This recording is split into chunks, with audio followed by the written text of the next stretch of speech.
none of this will help improve a single Filipino life. As far as I'm concerned, it's a storm in a teacup.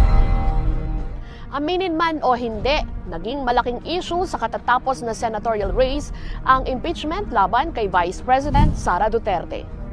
Kasama sa gampani ng isang senador ang umupo bilang senator judge sa impeachment court.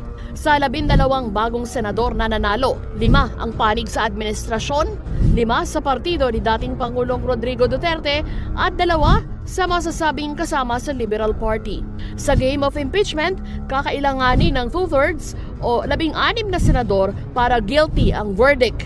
Para ma-acquit o mapawalang sala si VP Sara, kailangan lang niya ang 9 na boto ng senador. Hindi pa malinaw ang posisyon ng ilang mambabatas, ngunit may mga inaasahang papanig kay VP Sara dahil sa mga personal na relasyon nito sa kanya o utang na loob sa kanyang ama.